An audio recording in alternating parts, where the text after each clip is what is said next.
Buenas tardes, les damos la bienvenida a la edición central de MBD Noticias y felicitamos a Martín Rodríguez en su cumpleaños. Pero qué lindo, muchas gracias Natalia. Acá estamos, ¿no? Trabajando y cumpliendo años al mismo tiempo. Hace un año pasaba exactamente lo mismo. Exacto. Y la verdad es que en un día en el que otra vez la agenda nos ofrece muchas novedades que vinculan a Uruguay con la región y con el mundo. ¿Cuánta gente vino a saludarte? Mucha ¿no? visita reciben las últimas horas, sí. Bueno, vamos a empezar por ese lado. El presidente Luis Lacalle Pou recibió a la titular de la Comisión Europea, Ursula von der Leyen, a horas de la cumbre presidencial del Mercosur, que se desarrollará este viernes en Montevideo, en la que posiblemente haya importantes avances para la concreción de un acuerdo entre el bloque sudamericano y la Unión Europea. Y a propósito de las visitas, el presidente de Brasil, Luis Inácio Lula da Silva, llegó esta tarde a Uruguay para participar de la cumbre y a poco de arribar visitó la chacra de José Mujica, a quien le entregó la máxima distinción de su país. Además participó de una reunión junto a Mujica y al presidente electo uruguayo, Yamandu Orsi. Horas antes, el mandatario de Colombia, Gustavo Petro, también visitó la chacra de Rincón del Cerro. Estos son algunos de los temas que repasaremos. Hay más. Vamos a repasar el resto de la agenda que tiene algo que ver con lo que recién mencionamos y también otros asuntos.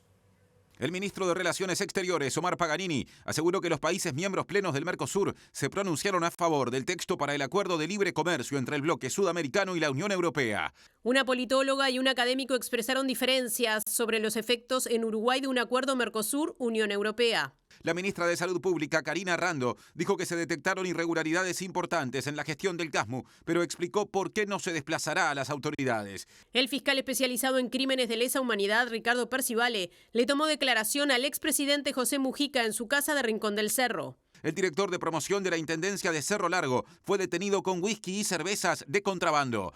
El 66% de los estudiantes presenta ausentismo crónico en educación primaria pública, según cifras presentadas por el Instituto Nacional de Evaluación Educativa. Los casos de explotación sexual de niños, niñas y adolescentes aumentaron 24% en 2024.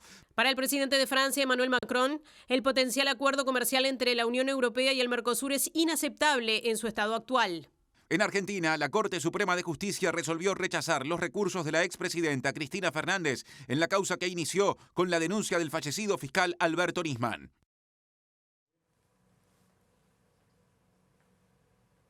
También les decimos gracias por estar a quienes nos siguen habitualmente a través del canal de YouTube de TV Ciudad y de la web tvciudad.ui y a quienes nos siguen por Uniradio 107.7 en FM en la capital, Montevideo, y sus cercanías, radio de la Universidad de la República, que en la web también nos retransmite a través de uniradio.edu.ui. Sigue Natalia porque hay móviles. Hay móviles en distintos lugares y con muchísima información y vamos a empezar por Rincón del Cerro, allí la casa del expresidente José Mujica, que está recibiendo a estas horas al presidente de Brasil y al presidente electo, Yamandu Orsi. Vamos con Julieta Núñez Toma. Julieta, ¿qué está pasando por ahí? Tarde intensa. Muy intensa aquí en Rincón del Cerro, en la casa, como bien decías, de José Mujica y Lucía Topolansky. Recibieron una serie de visitas de alto nivel a lo largo de este día, más precisamente en la tarde, y como bien decían ustedes, de Luis Inácio Lula da Silva, acompañado de una comitiva del gobierno de Brasil. Ya se retiró Lula da Silva, también se retiró el presidente electo Yamandu Orsi. Continúan igual algunas reuniones aquí en la chacra del Rincón del Cerro. Vamos a estar hablando sobre esta tarde, sobre lo que transcurrió en la tarde y en particular sobre este encuentro entre Luis Inácio Lula da Silva y José Mujica, que fue un encuentro sumamente emocionante para ambos, en los que Lula da Silva le entregó una conmemoración, una distinción a José Mujica, que vamos a contar en los detalles más adelante. Y seguimos hablando de la situación del CASMU a partir de estos informes de los interventores de la institución médica. ¿Qué nos dice Diego Martini? Sí, compañeros, buenas tardes para todas y todas. Zona de Positos, donde vamos a hablar con Domingo Beltramelli, que es médico capitalizador e integra la agrupación El CASMU que queremos, digamos la oposición a la directiva que está actualmente y que recibió varios cuestionamientos por parte de los interventores que designó el gobierno para estar al frente del CASMU. Vamos a hablar sobre estas irregularidades y cuál es la opinión que tienen desde la oposición. Y en la huella de Sereñi están reunidos todos los directores en representación del Frente Amplio de las Empresas Públicas. Martín Duarte, ¿es así? Así es, Natalia, nos sumamos a los saludos de cumpleaños para Martín. Acaba de terminar esta agrupación descentralizada justamente de distintos directores de entes del Frente Amplio que, coordinados por Pablo Caggiani y la senadora Silvia Nane, están haciendo una puesta a punto de cara también a la transición. En minutos conversamos con la senadora Silvia Nane para que nos cuente los detalles de lo transcurrido en la jornada de hoy. Muchas gracias, Martín. Ahora cambiamos de asunto desde estudios porque la ministra de Salud Pública, Karina Rando, dijo que Casmu estaba al tanto del contenido del informe que el ministerio elaboró y en las últimas horas entregó al Parlamento y también a la Fiscalía. Esa versión es contradictoria con lo expresado horas antes por el abogado Pablo Schiavi en representación de la prestadora de salud. Hablaron las autoridades del Ministerio de Salud Pública en el Parlamento Nacional. El Casmu no tiene conocimiento formal ni de lo que dijeron los interventores de nuestro descargo, ni de nada de lo que se dijo. Eso no es verdad. Eso es faltar a la verdad.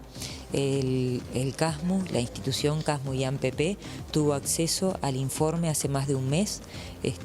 Recordarán ustedes que nosotros fuimos al Parlamento y en ese momento, hace más de un mes, y en ese momento no entregamos el informe al Parlamento justamente porque nos habían pedido de Casmu darle vista al informe.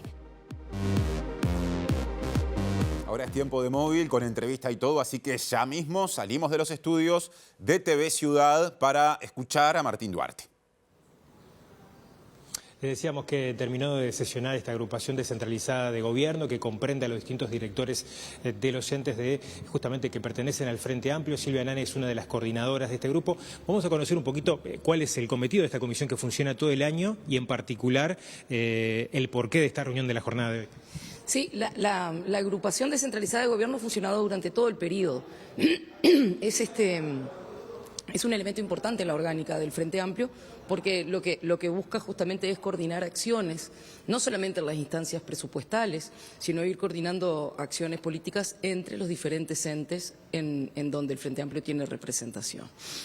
Esta reunión la convocamos con Pablo Caggiani, con quien coordinamos durante este periodo, después del triste fallecimiento de Ivonne Posada. Pablo y yo tomamos un poco la coordinación de este espacio y ahora preparando la transición, sobre todo la transición de lo que tiene que ver con la información que necesitamos para entender en qué líneas bases va a tomar el Frente Amplio y los distintos organismos.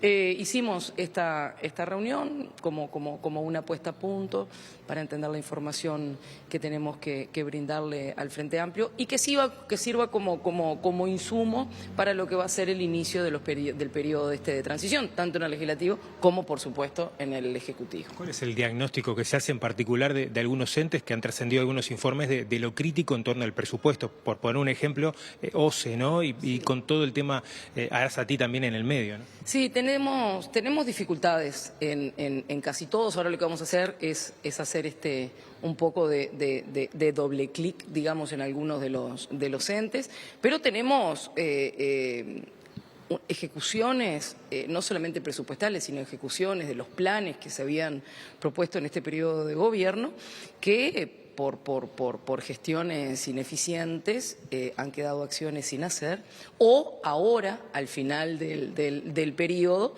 se toman acciones cuando ya prácticamente el plazo de ejecución es muy exiguo, no queda prácticamente nada de gestión.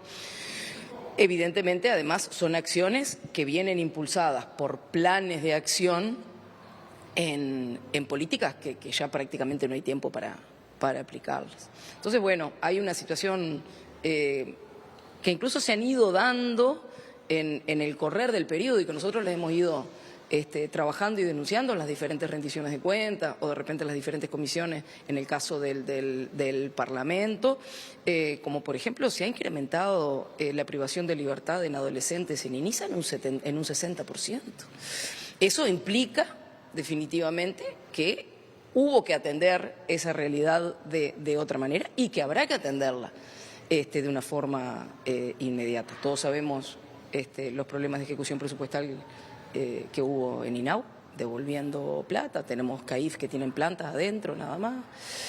Tenemos, vos mencionaste, algunas cuestiones que tienen que ver con la ejecución de la Corporación Nacional para el Desarrollo, en tanto las obras en algunos lugares del Ministerio de Transporte, la situación de ANCAP, que no es la mejor, la situación de UTE, que ha tenido también bastantes inconvenientes con algunas de las medidas que se tomaron, por ejemplo, permitir a los grandes clientes de UTE poder contratar a nivel privado parte de la energía, la Agencia Nacional de Vivienda, el puerto, ¿no?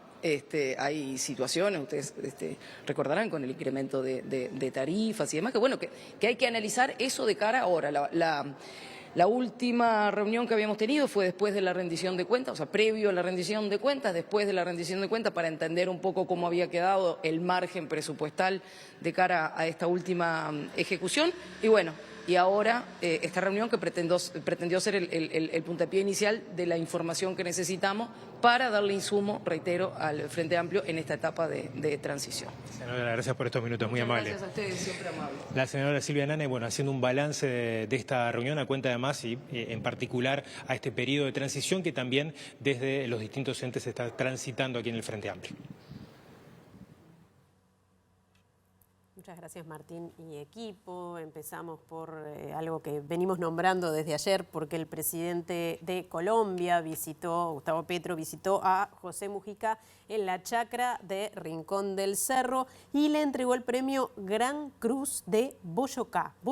Exactamente, ese es el nombre y es la máxima distinción institucional que otorga Colombia. La condecoración fue planificada hace varios meses y se dio en el marco de la visita del presidente colombiano como invitado a la cumbre del Mercosur. Durante una visita por la chacra de Rincón del Cerro, el presidente colombiano le entregó a Mujica la Cruz de Boyacá como un destacado defensor de la paz y un firme defensor del diálogo como la única vía para resolver conflictos. El vocero colombiano agregó que este premio es parte de su compromiso con la reconciliación y porque se ha manifestado sobre la importancia de alcanzar acuerdos que promuevan la justicia social y la equidad, enfatizando que la violencia no es la solución a las diferencias políticas. La solemnidad del acto la imprime la chacra y el acto será recordado como el encuentro de dos compañeros, escribió el viceministro de Relaciones Exteriores, Jorge Rojas, cuando anunció la condecoración a Mujica. En 2017, Mujica había recibido honores por parte de Colombia por ser parte del proceso de pacificación colombiano. Damos por finalizado el presente acto. Feliz día. Y lo que recién vimos no fue ni la única visita ni la única condecoración internacional recibida por Mujica en su casa en las últimas horas. Nos cuenta más a propósito de esto Julieta Núñez Tomás, profundizando en lo que adelantó más temprano. ¿Cómo estás, Martín? Así es, estuvimos aquí desde las 2:30 de la tarde aproximadamente, aguardando la llegada de distintas personas que se han acercado aquí a la chacra de Rincón del Cerro, hogar de José Mujica, el expresidente del Uruguay, y su esposa y también ex vicepresidenta Lucia Topolansky, que han recibido en ocasión de la cumbre del Mercosur varias visitas de mandatarios importantes. En esta tarde recibió la visita primero del presidente electo Yamandu Orsi, que arribó cerca de las 4:05 de la tarde, para estar unos minutos antes de la llegada de la comitiva brasilera, que minutos después de aterrizar en el aeropuerto de Carrasco, de hecho, me atrevo a decir que sin intervalos, se dirigieron directamente aquí a la chacra del Rincón del Cerro con una gran cantidad de seguridad y también de integrantes del gobierno de Brasil que acompañaron a el presidente Luis Ignacio Lula da Silva, que se acercó aquí para saludar principalmente a José Mujica y a Lucia Topolansky, pero también para entregarles esta condecoración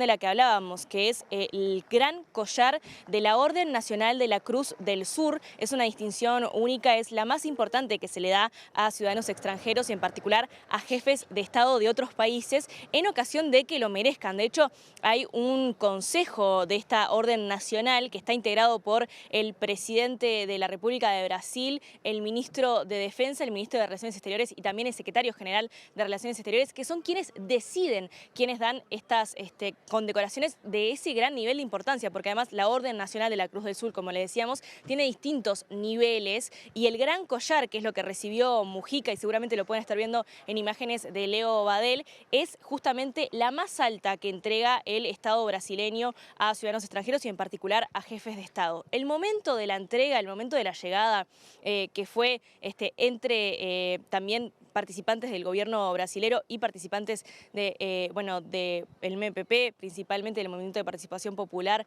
y también quienes trabajan usualmente aquí en la chacra de Rincón del Cerro, fue un momento de gran emoción. Allí estaban Luciato Polansky, Yamandu Orsi, José Mujica y Luis Ignacio Lula da Silva. Vamos a escuchar en un pequeño fragmento de lo que fue este encuentro y también de lo que compartieron con los medios de prensa, la visible emoción que tenían tanto Lula da Silva como Mujica al momento de la entrega de este gran collar. Todos os presidentes que eu conheci, que eu tive amizade e que convivi muitos anos, o Pepe Mujica é a pessoa mais extraordinária que eu conheci. Tú también. Parabéns. Es de lo mejor que he encontrado en esta sufrida nuestra América.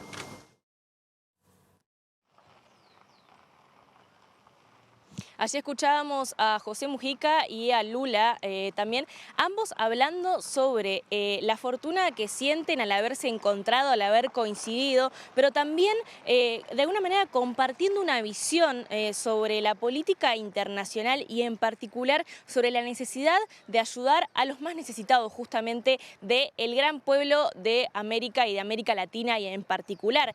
Como ustedes saben, esta no es la primera instancia que se han juntado tanto Lula como Mujica y siempre comparten y hablan sobre la necesidad de generar políticas de apoyo al pueblo latinoamericano y en particular a las personas que están en situaciones de mayor pobreza. Esto es algo que comparten y justamente por eso es que están en este momento intercambiando y que sienten esa cercanía que bueno, podíamos escuchar ahí justamente en el pequeño fragmento que compartimos de ambos muy emocionados por esta condecoración, justamente compartiendo esos valores que es lo que los acerca a este momento. Además, les comento que Lula está acompañado de una comitiva del gobierno de Brasil que integran 3 ministros del Estado brasileño actual. Uno es Márcio Macedo, que es el ministro de Estado de la Secretaría de Presidencia. También está Macaé Baristo, que es la ministra de Derechos Humanos y Ciudadanía, y Paulo Pimenta, que es el ministro jefe de Comunicación. Por supuesto que ellos vinieron en ocasión de la cumbre de Mercosur, pero también se sumaron a esta visita a José Mujica y a Luciato Polansky y también a Yamandu Orsi en esta instancia para acompañar al presidente brasileño, pero también para vivir esta instancia de hermandad entre los pueblos de Uruguay y de Brasil. Muchas gracias a Julieta y al resto del equipo desde Rincón del Cerro o desde aquí hacia allí. Y ahora seguimos abordando asuntos que conectan a Uruguay con la región y el mundo, porque el ministro de Relaciones Exteriores, Omar Paganini, informó que los países que son miembros plenos del Mercosur aprobaron las características del texto que posiblemente genere a futuro un acuerdo entre el Mercosur y la Unión Europea. Tras la reunión del Consejo de Ministros del Mercosur, Paganini se mostró optimista acerca de la concreción de este tratado, que será tema central de la cumbre de presidentes del Mercosur que se desarrollará este viernes en Montevideo. Se ha arribado a un texto de común acuerdo. Paganini, el gobierno francés ya manifestó su rechazo a este acuerdo con la Unión Europea. Sí, pero ustedes saben que los mecanismos de aprobación de la Unión Europea aparentemente le impiden al gobierno francés, desde el punto de vista formal, bloquear este acuerdo. Los temas que quedaron pendientes en 2019 son los que ahora están en el texto y están cerrados. ¿Es un acuerdo técnico este o es político? No, es el acuerdo del texto que se aprobaría, o sea, incluye todos los temas. O sea, usted Lo que pasa es que después van a una firma por parte a una traducción, a un repaso de la parte legal de cada una de las etapas y a una firma por parte de los líderes, lo cual es un proceso que demora porque además requiere traducciones y después va a aprobación parlamentaria. Paganini dijo que Uruguay defendió la necesidad de flexibilizar las negociaciones unilaterales y bilaterales de los países miembros del Mercosur, más allá de las negociaciones del bloque en general. Tanto Argentina como Uruguay Uruguay manifestó su posición histórica al respecto y Argentina manifestó una posición similar de que necesitamos abrirnos al mundo y en tal sentido entendemos que es necesario ser más flexibles en términos de que se puede negociar en forma bilateral o plurilateral o todos en bloque, 4+1 si se puede, ¿verdad? Pero la flexibilidad es eso y hoy en día es una posición que Uruguay ha mantenido los últimos 5 años. Seguimos en tema. Natalia Carrau, politóloga, integrante de Redes Amigos de la Tierra, e Ignacio Bartesagui, director del Instituto de Negocios Internacionales de la Universidad Católica, expresaron diferencias sobre los efectos que podría tener en Uruguay este tratado Mercosur-Unión Europea. Porque Bartesagui dijo que para él sería claramente beneficioso ese acuerdo para Uruguay, mientras que Carrau se mostró preocupada, por ejemplo, por el efecto que ese acuerdo podría tener en el sector lácteo uruguayo. Es un sector que vende al mercado regional, específicamente a Brasil. Brasil es un primero o segundo socio comercial dependiendo del mes para Uruguay, y una de las cosas que coloca en ese producto son lácteos. La Unión Europea hace mucho tiempo que viene vendiendo, exportando los excedentes en el sector lácteo, a partir también de lo que ha sido la política agrícola común de la Unión Europea, que ha derivado en muchos subsidios para el sector y algunos de ellos incluso en materia de precios. Si entran los productos lácteos y derivados a el mercado regional, específicamente a Brasil, la pregunta que hay que hacerse es, bueno, ¿qué implicará eso para el sector lácteo de nuestro país? Sí, estos impactos están, pero claro, tú para recibir tienes que dar. Entonces, si tú querías también abrir el mercado europeo a los lácteos nuestros, que son muy competitivos, vos también tenés que abrir el tuyo y competir. Entonces, es normal que ocurra. Las dos partes se protegieron en este sector. Hay, obviamente, algunas concesiones e indicaciones geográficas, pero que también contemplan las demandas que en su momento tuvo Uruguay y el Mercosur.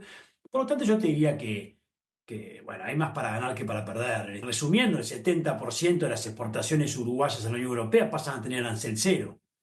Imagínate si hay uruguayas del Mercosur, mejor dicho.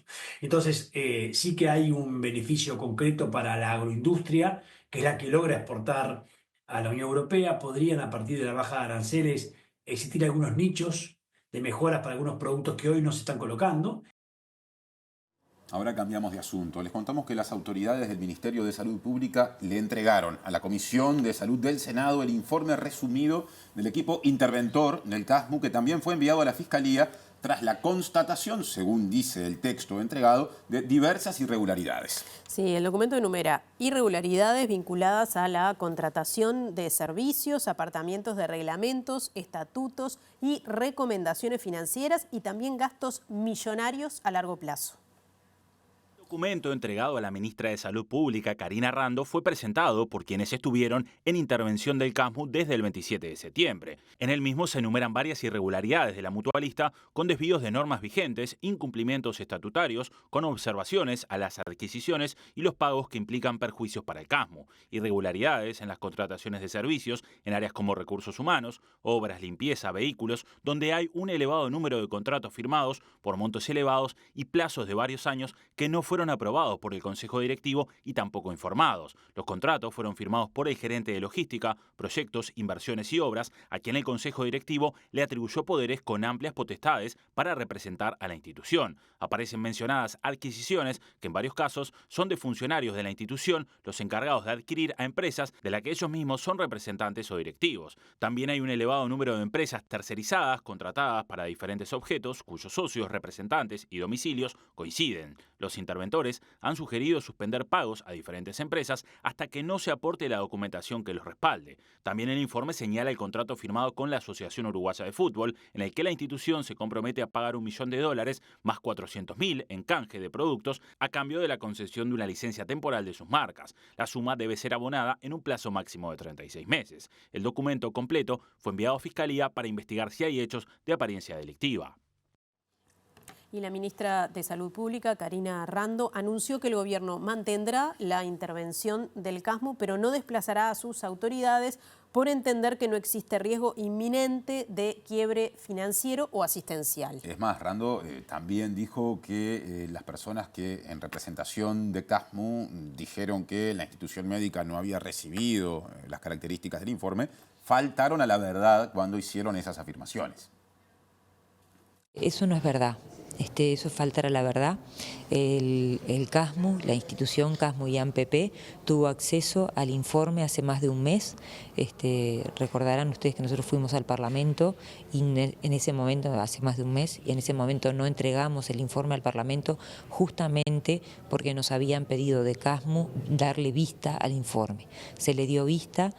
CASMU se tomó los 10 días hábiles reglamentarios para contestarlas, hizo la contestación ante el informe y lo único que se hizo ayer fue llevar el informe que habían realizado los interventores, que CASMU ya lo conocía, que CASMU lo contestó, llevar la respuesta de CASMU y un resumen, porque es un informe extremadamente largo, no se podía leer el informe entero, se hizo un resumen. Lo único nuevo que hubo ayer fue un resumen de esos documentos que CASMU ya los tenía en su poder hacía más de un mes. La ministra Rando ratificó la existencia de diversas irregularidades administrativas, lo que motivó el envío del informe a la Fiscalía. Enfatizó, no obstante, que no hay riesgo de quiebre financiero o asistencial. No hemos encontrado razones que hagan pensar que en forma inminente y en forma a corto plazo vaya a haber un quiebre asistencial o un quiebre de la institución. Como eso no se pudo constatar, por eso es que no se hace el desplazamiento de autoridades, pero como hemos constatado irregularidades que son importantes,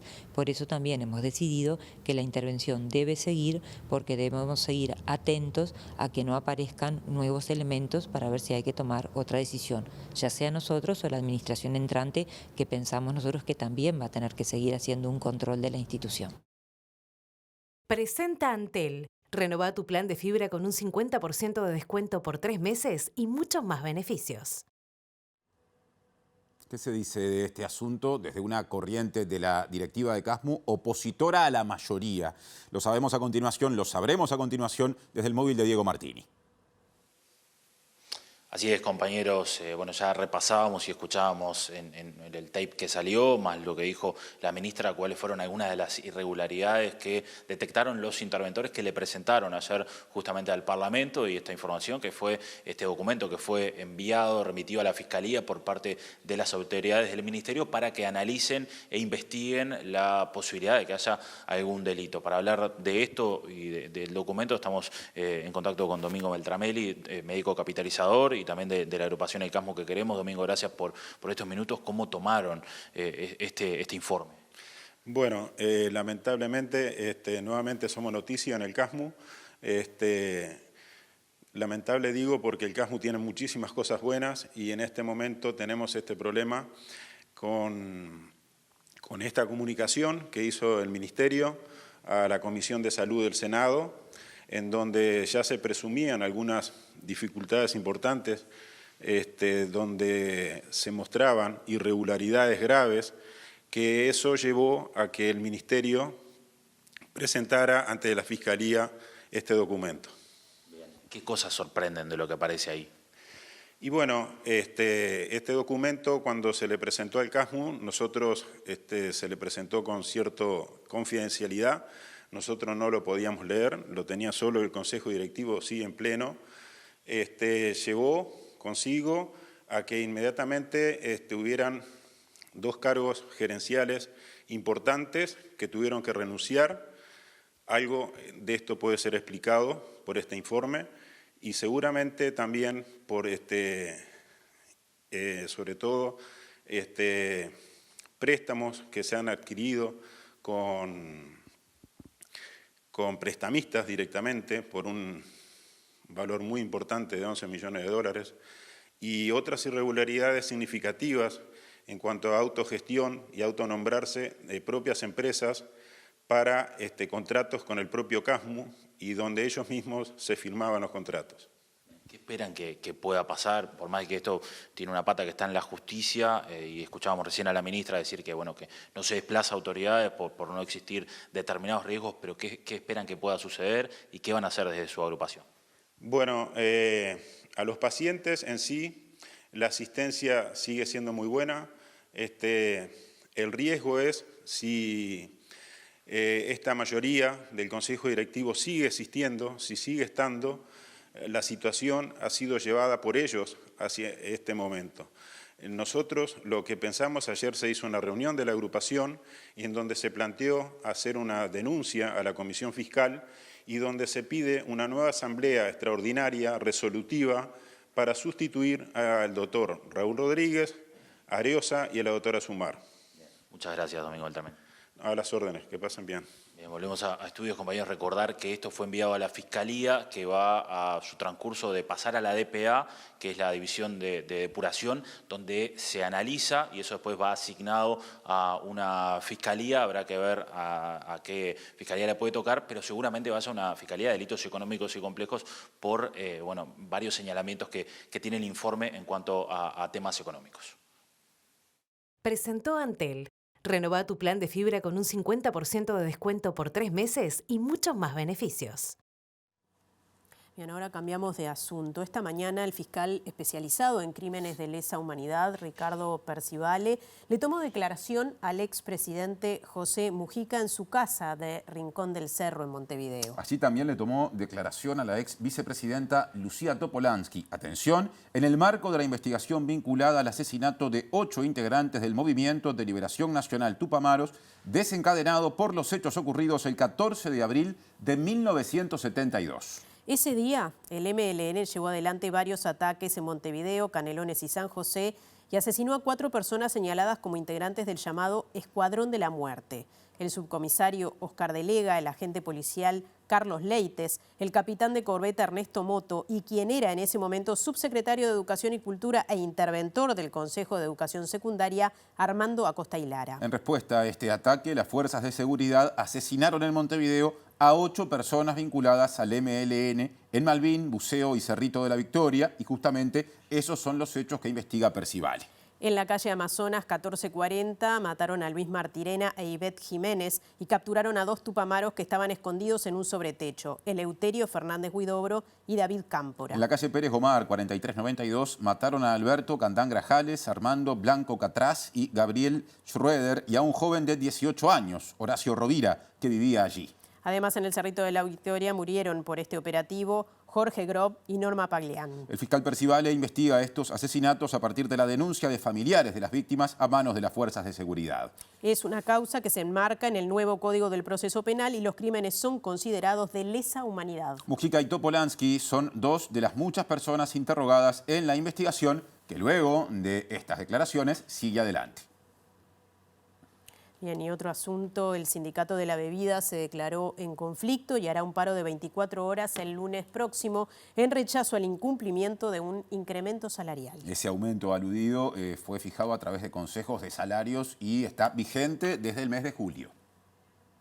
Se resolvió un paro de 24 horas para el lunes en las 4 empresas que integran el Centro de Fabricantes del Uruguay, es decir, la Cámara de Industria, que son FNC, Coca-Cola, Salus y CCU, que representa las marcas de NIT Nativa, y en sus distribuidoras a nivel nacional. La patronal de la distribución no nos ha otorgado el aumento que está por Consejo Salario desde el 1 de julio, donde venimos negociando en el Ministerio del 1.3%, y se nos quiere descontar el 0,8 a partir también del aumento que nos corresponde en enero. La medida no afecta a dependientes de la empresa Iforel, una empresa distribuidora en algunos departamentos que sí cumplió con el incremento salarial correspondiente del 1,3% y se podría extender en caso de no existir acuerdos. Se va a llegar a extender posiblemente en aquellos sectores que no lleguemos a acuerdo. Esperamos que las patronales reaccionen y nos citen rápidamente para arreglar este tema. Nosotros siempre evitamos entrar en conflicto en época de temporada, en el verano. Ahora cambiamos de tema. Les contamos que Wilson da Rosa, director de promoción de la Intendencia de Cerro Largo, fue detenido con un contrabando o con mercadería de contrabando compuesta de whisky y cerveza mientras se desplazaba por la Ruta 8 entre Melo y Aceguá. Y da Rosa integra la agrupación nacionalista liderada por el actual intendente José Yurramendi. Wilson da Rosa, quien fue alcalde de Tupambaé y es actual director de promoción y desarrollo de la Intendencia Arachana, fue detenido en la madrugada del miércoles junto a 2 hombres mientras se trasladaban por la Ruta 8 entre Melo y Aceguá en una camioneta Toyota de su propiedad, según informó La Voz de Melo. Fueron detenidos por la policía con 20 cajas de cerveza Corona, 31 fundas de latas de cerveza Corona, 8 cajas de whisky Johnny Walker etiqueta roja y 6 botellas de Johnny Walker etiqueta negra. El operativo fue realizado por investigaciones de la Jefatura de Policía de Cerro Largo, que venía siguiendo la maniobra desde hace un tiempo. El jerarca estaba acompañado de 2 hombres, uno de 34 y otro de 48 años. Uno de los hombres declaró ser responsable del cargamento, pero la camioneta está a nombre de Da Rosa. El caso lo tiene la fiscal de Cerro Largo de segundo turno, Leticia Sequeira, quien dispuso la libertad de los investigados en calidad de emplazados mientras avanzan en varias diligencias para conocer el origen de la mercadería y cómo funcionaba la organización. Da Rosa, de 42 años, es productor agropecuario y dirigente de la lista 164 del Partido Nacional, agrupación que apoya al intendente José Yurramendi y al senador Sergio Botana. Contamos que el ausentismo de estudiantes de primaria llegó a 66%, según informó el Instituto Nacional de Evaluación Educativa al presentar los resultados de un informe cerrado en agosto. Y habló Javier Lacida, que es el presidente de ese organismo, y dijo que entre 2019 y 2023 el ausentismo crónico de la educación básica ascendió de 46% a 59%.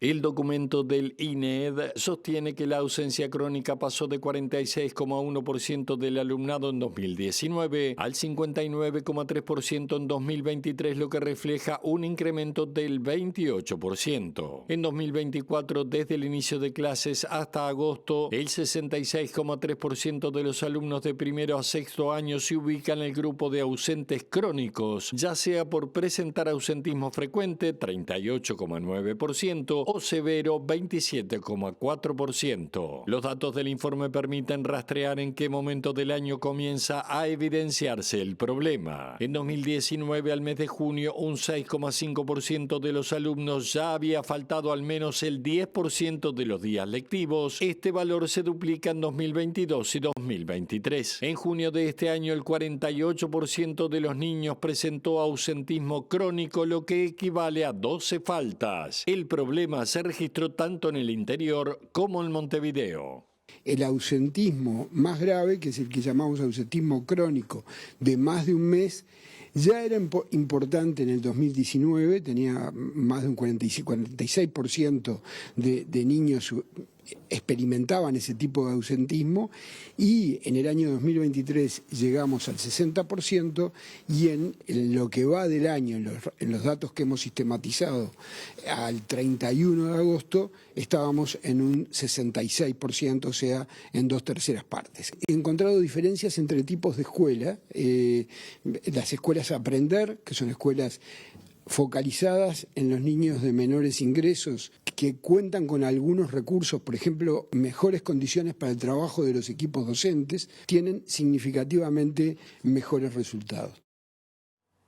Cambiando de tema, les contamos que se detectaron 210 casos de explotación sexual infantil y adolescente este año, según cifras divulgadas por el Instituto Nacional justamente del Niño y el Adolescente del Uruguay, el INAU. Esto implica un aumento de 24% con respecto a 2023.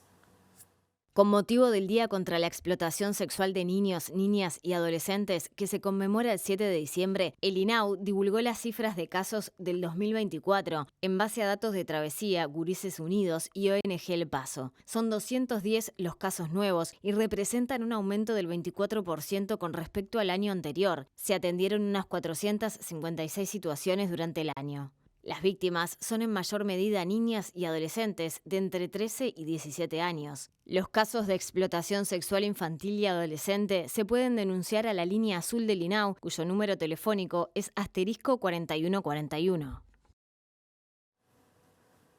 Bien, hoy es día de recibir a Alejandra González de la Oficina de Percepción Ciudadana. Estábamos diciendo ahora sobre qué se consulta en este momento después de todas las encuestas que hemos tenido previas a los diversos momentos de elecciones. Pero hay mucho más para saber sobre eso, Alejandra. Sí, exactamente, Nati. Hoy vamos a hablar de las expectativas sobre el desempeño del presidente electo, o sea, Orsi, pero previamente vamos a compartir a modo de cierre de lo que ha sido estas instancias de votación dos aspectos. En primer lugar, esto que es una especie de nota de color, ¿no? O sea, ¿cómo obtiene la papeleta la ciudadanía? ¿De dónde saca la papeleta al momento de la votación? Y acá vemos que la gran mayoría, 6 de cada 10, un poco más de 6 de cada 10, dice que la toman en el mismo momento del cuarto secreto. Y hay un 37% que la llevan desde su casa. Bien, ¿esto es una consulta en cualquiera de los momentos, o sea, tanto en octubre como en noviembre o específicamente el balotaje? Esta consulta la hicimos para este particularmente. Recordemos que también era mucho más sencilla, no estábamos hablando de únicamente 2 papeletas. Claro. Seguramente cuando hablamos de internas o inclusive en elecciones nacionales de octubre, ahí cambia. Pero bueno, particularmente en el balotaje, fue el resultado. La gran mayoría tomó la papeleta del cuarto secreto. Después, antes de entrar también en la expectativa sobre el presidente electo, vamos a ir a la próxima placa, que lo que trae justamente es en qué momento la ciudadanía decide acerca del voto. Esto también es el resultado de una encuesta que le realizamos al panel de la usina, que también puede dar cuenta de la relevancia que tiene, sin lugar a duda, la campaña electoral, pero también el desempeño del gobierno y el desempeño de la oposición al momento de definir el voto de la ciudadanía. Particularmente en este caso, en estas elecciones 2024, se hablaba de una cantidad importante de personas indecisas que seguramente no tuvieran decidido ya de entrada. Una cosa son los votantes, ¿no? Que son fieles a su partido político, pero otra cosa son otros ciudadanos y ciudadanas que lo deciden a último momento. Sí, eso lo vamos a ver acá en esta placa. En primer lugar, ¿qué es lo que tenemos? Que hay un 76%, esto es casi 3 de cada 4 personas, que decide el voto antes de la campaña electoral. Bien. O sea, por eso justamente ver el desempeño de un gobierno, el desempeño de la oposición es bien importante porque la ciudadanía, la mayoría define el voto mucho antes de que se inicie la campaña electoral. Hay un 15% que dice que sí, que durante la campaña terminó de decidir el voto. Y esto último que vos planteabas, Nati, es decir, bueno, un 4% que lo define en el mismo cuarto secreto, que esto tiene que ver con esto que hablamos justamente en la última medición previa al balotaje, que nos daba cuenta del porcentaje que pudimos asignar de indecisos a cada uno de los candidatos. Pero hay un 4% que lo define en el cuarto secreto y hay otro 4% que en el último día antes. O sea, este 8% de personas, que si bien en el total no es un número muy grande, pero para en realidad en todas las instancias vemos que son muy pocos los márgenes que deciden una elección, vemos que igual sigue siendo un número alto.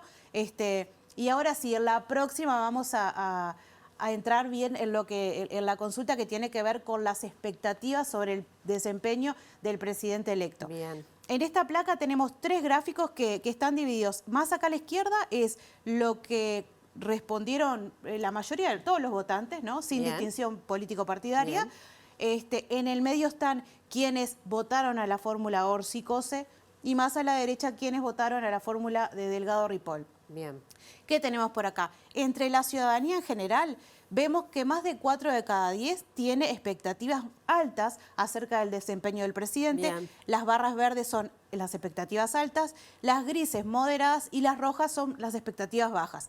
Entonces, por tanto, vemos que en el global de la ciudadanía hay un 26% que tiene expectativas moderadas y casi 3 de cada 10 tiene expectativas bajas acerca de lo que será el desempeño del presidente electo Yamandu Orsi. Bien. Cuando vamos a quienes votaron por la fórmula Orsi-Cose, como es esperable, lógico, ahí tenemos casi 8 de cada 10 tiene expectativas muy altas, sobre el desempeño del presidente electo. Hay un 20% que tiene expectativas moderadas y solo 2% tiene expectativas bajas. En contrapartida, cuando vamos a quienes votaron a la fórmula de Delgado Ripoll, vemos que ahí cambia la ecuación. Sí, también es lógico es y entendible esperable que así pase. Tenemos casi 6 de cada 10 tiene expectativas bajas con el desempeño del presidente electo.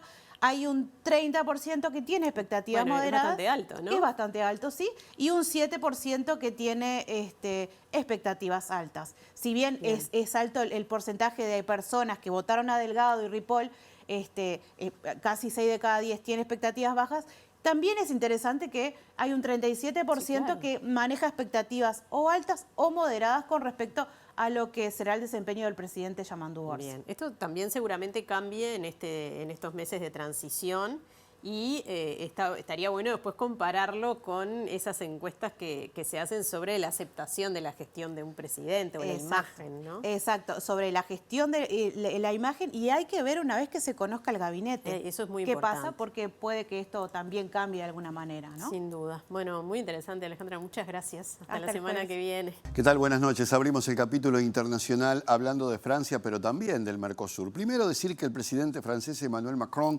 hoy se dirigió a la ciudadanía luego de la crisis política en la que se ha visto envuelto con la renuncia del primer ministro Michel Barnier.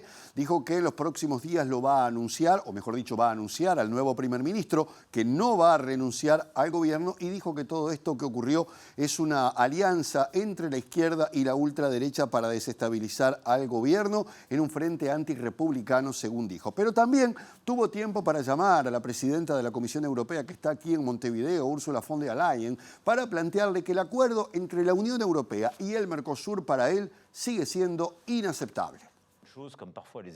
Seguiremos defendiendo sin descanso nuestra soberanía agrícola, han afirmado fuentes del Elíseo, quienes revelaron la llamada entre el presidente Emmanuel Macron y Ursula von der Leyen, una vez confirmada la llegada de la presidenta de la Comisión Europea a Montevideo, en busca de dar un último impulso para cerrar el acuerdo tras 25 años de negociaciones. Desde el Ejecutivo Comunitario se han negado a aclarar si von der Leyen ha hablado telefónicamente con otros jefes de Estado y de Gobierno europeos en el marco de su viaje a la cumbre del Mercosur, y se limitaron a asegurar que la política alemana siempre está en contacto con los líderes. Francia, sumida en una crisis política tras la caída del gobierno de Michel Barnier, ha sido desde el comienzo de las negociaciones con el Mercosur el mayor detractor del pacto, por miedo a su impacto en los agricultores franceses, pero en los últimos años ha centrado su pelea en la falta de compromiso de Brasil y el resto de los socios del bloque regional con el Acuerdo Climático de París y contra la deforestación. Bruselas insiste en recordarle al gobierno francés que es la Comisión Europea quien tiene la competencia exclusiva para negociar acuerdos comerciales con otras regiones, y su portavoz de comercio, Olof Gil, ha subrayado este jueves en rueda de prensa que las conversaciones con el Mercosur se apoyan en un mandato negociador aprobado por unanimidad del Consejo y también por Francia. La Suprema Corte de Justicia de Argentina rechazó hoy un recurso que había presentado la expresidenta Cristina Fernández, en la cual, se le acusaba de encubrimiento del atentado a la AMIA con la firma en el año 2013 de un memorando de entendimiento con Irán, y deberá ir a un juicio oral y público. Esto está vinculado también a las denuncias que en su momento había hecho el malogrado fiscal Alberto Nisman, quien murió poco antes de presentar las pruebas. El Tribunal Supremo de Argentina resolvió este jueves rechazar un recurso presentado por la expresidenta Cristina Fernández en la causa en la que se le acusa de encubrimiento del atentado a la AMIA por la firma en 2013 de un memorando de entendimiento con Irán, y por la que ahora deberá ir a juicio oral y público. La exmandataria había sido sobreseída en esta causa en octubre del 2021, pero un tribunal de alzada revocó aquella decisión en septiembre del 2023, tras lo cual Cristina Fernández presentó el recurso que fue rechazado por el Supremo este jueves, aunque resta aún la firma definitiva de la sentencia para que ésta sea oficial. Argentina firmó el memorando con Irán para facilitar la investigación del atentado en 1994 a la sede de la Asociación Mutual Israelita Argentina de Buenos Aires, en la que murieron 85 personas y por el que están acusados varios iraníes, pero la justicia investiga si en realidad se trató de una maniobra para encubrir a varios funcionarios de ese país. La causa se inició tras una denuncia del fiscal Alberto Nisman, quien había sido designado para investigar el atentado y que murió en circunstancias sospechosas en enero del 2015, un día antes de presentar pruebas que, según él, demostrarían un encubrimiento por parte del gobierno de Cristina Fernández. La organización humanitaria Amnistía Internacional presentó un informe donde acusa de genocidio al gobierno de Israel por la guerra que lleva adelante en la Franja de Gaza y las características que tiene, no solamente en cuanto a los ataques, sino a las infraestructuras atacadas y también a la política de hambre que está aplicando el gobierno israelí, a su entender, sobre el pueblo palestino. El gobierno de Israel dijo que esta acusación no solamente que es falsa, sino que está plagada de mentiras. The Palestinians of Gaza have been held in a nightmare day after day. La conclusión de la investigación de Amnistía Internacional es contundente y en un informe de casi 300 páginas acusa a Israel de perpetuar un genocidio contra los palestinos desde el inicio de la guerra en curso en Gaza el 7 de octubre del 2023. Entre sus hallazgos, la organización destaca matanzas y lesiones graves tanto físicas como psicológicas contra los gazatíes por parte de las tropas israelíes, en un informe que se basa en un trabajo de investigación durante 9 meses en el que la organización recogió más de 200 testimonios, tanto civiles como líderes locales o profesionales de la salud, además de analizar la actuación y la declaración de los dirigentes israelíes, que calificó de genocidas y deshumanizadoras. Nuestros hallazgos condenatorios deben servir como una llamada de atención a la comunidad internacional. Esto es un genocidio, debe parar ahora, declaró Áñez Calamard, secretaria general de la organización, en un informe titulado «Es como si fuéramos seres infrahumanos, el genocidio de Israel contra la población palestina de Gaza». El informe también analizó varios bombardeos israelíes e indicó que no encontró evidencia de que alguno de los ataques estuviera dirigido a objetivos militares, como asegura el gobierno de Israel, cuya retórica presenta una guerra dirigida contra Hamás, pero la mayoría de víctimas mortales son civiles, incluidos miles de niños y niñas. Presentó Mercado Agrícola de Montevideo, en el corazón de un barrio donde late la ciudad. Mercado de Historias. Mercado de Historia. Bien, y vamos a repasar los datos del tiempo para los próximos 2 días en Montevideo y la zona metropolitana. Mañana viernes 6 de diciembre. Bueno, ¿hay algún pronóstico de lluvia? Allí no la estamos viendo, pero sí en la página de Inumet están pronosticando alguna lluvia y tormentas aisladas, pero mejora rápidamente en la tarde. Para mañana la máxima será de 30 grados y la mínima de 14. Y también hay probabilidad de precipitaciones para pasado mañana, sábado 7 de diciembre en Montevideo y cercanías, aunque mejorando, eso sí, con un descenso de la temperatura y también con vientos y con neblinas. La temperatura máxima prevista para el sábado, 24 grados, la mínima 17. Bien, bueno, nos estamos yendo, los invitamos a quedarse como todos los días porque ya viene Lado B. Claro, mañana más información, tempranito a las 8, la primera edición estará al aire de MBD Noticias aquí en TV Ciudad, a las 13 el segundo turno informativo y estaremos con Natalia a las 18:55. Bueno, que termines bien. Muchas gracias, Nati. Nos vemos mañana. Que pasen bien.